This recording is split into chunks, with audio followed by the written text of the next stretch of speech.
Not needing a man for anything is great and all, but you know what independence is? It's lonely.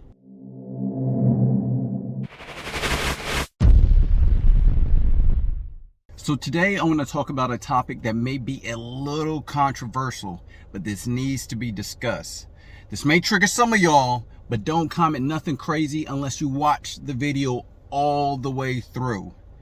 Today I want to talk about the problem with independent women. Some of y'all gonna look at me crazy. What problems with independent women? We love independent women. We want our daughters to grow up and be independent women. Teach them they don't need a man for nothing. But will that truly lead women to the fulfillment they are looking for? And what about men? Do men even want an independent woman? I know Webby made a whole song about being independent, but let's really think about it. Men don't really want an independent woman because whether they like to admit it or not, men want to feel needed. So when you're a woman who stands in her independence and refuses help from a man, you do yourself a disservice. Your independence will make your man feel not needed. If your man does not feel needed, what will compel him to stay? Not needing a man for anything is great and all, but you know what independence is? It's lonely. Some of the most depressed women in the world are women over 40 making six figures. You got a big house, you got a nice car, but you got no one to share it with. I hear women all the time say, I want to be able to buy my own house. Bullshit. What you really want is a man to buy your house, or at the very least, go half on it. I guarantee you the woman who lives in a house her man paid for is happier than the woman who paid for it herself. Because if she paid for it herself, her ass is living by herself. And if she do got a man, he ain't worth shit, because what kind of man is not going to contribute to buying a home if y'all are together? The answer is a temporary one. Forget all that, I'm a boss babe. A lot of y'all want to be boss chicks, but that demeanor is a double-edged sword for women. The reason being is that you need masculine traits to move up high in the corporate ladder and be a leader. And no matter how much we don't like it, masculine traits don't come off well on women. A woman who is assertive, controlling, disagreeable, and stern. That's going to rub a lot of people the wrong way, but we respect those same traits in men. Oftentimes you see women overcompensate by being too stern, too controlling, because they're so worried about looking weak in the workplace, but all it does is make them unlikable. I know y'all want to move up in your career, but don't let a job take you out of your feminine frame. I'm glad we're seeing more women as CEOs and sitting on executive boards, but I have to ask, are these really the lives you want to aspire to? Most men can't even reach these heights because it's highly competitive, stressful, and involves long hours. Typically, that type of dedication to be a boss, the type of mindset it takes to be a leader, pushes you further and further away from your inner femininity. You guys have been caring more about career and less about family, and then have the nerve to look down at stay-at-home mothers when being a mother is arguably the most important job on this planet. And do you think a high-value man wants a woman who is more about career or family?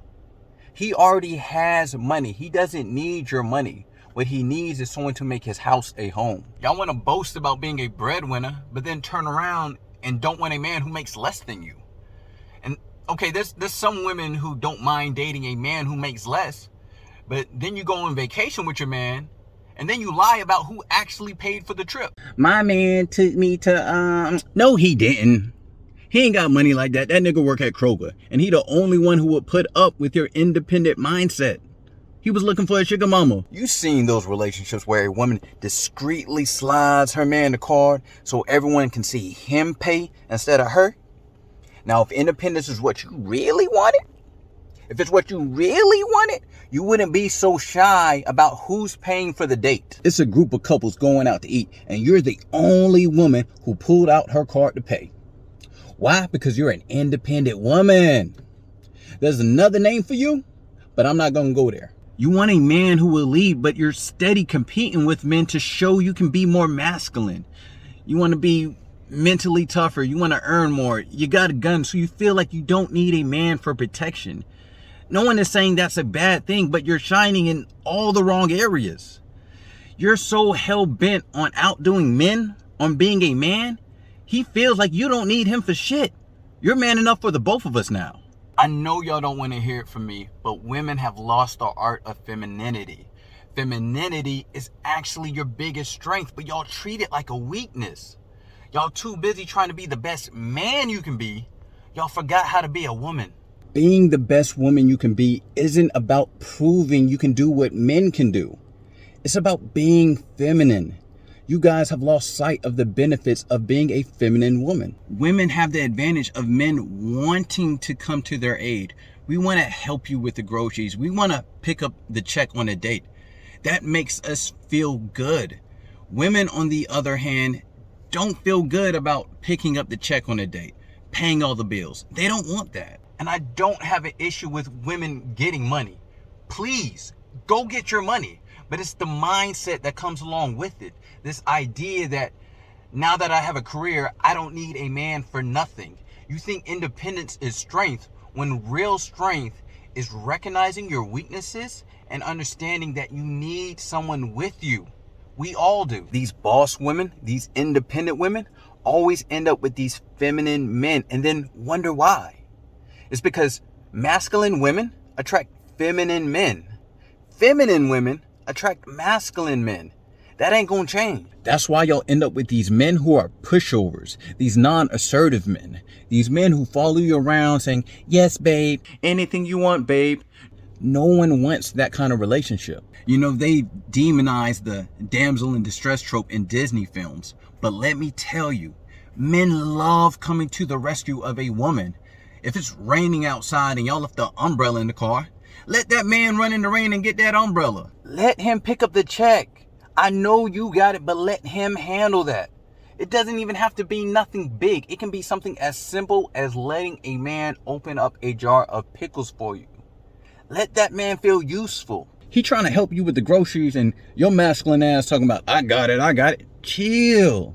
You don't have to prove nothing to that man. Soon as y'all get into an argument, it's, I can pay my own bills, boo-boo. I don't need you. Clapping your hands and shit. That's good. That's real good. You can pay your bills by yourself. And since you bring it up so much, you gonna be by yourself. Look, I'm not saying you shouldn't be able to do things on your own or you shouldn't be able to pay your own bills. I'm not saying that. I'm not saying that at all. What I am saying is, instead of being an independent woman, be a capable woman. An independent woman opens the door for herself. A capable woman can open the door, but she allows her man to open it for her. An independent woman will get the oil change herself.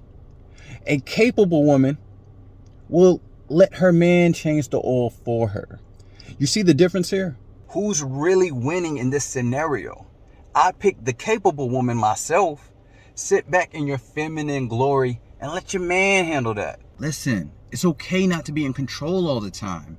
You should enjoy receiving from your man. Otherwise, he won't feel the need to give. Receiving the gift honors the giver. When you don't allow your man to be your hero, you discourage him from ever being that for you. What women don't realize is that men show their love by being a giver, which is why men are associated with being a provider.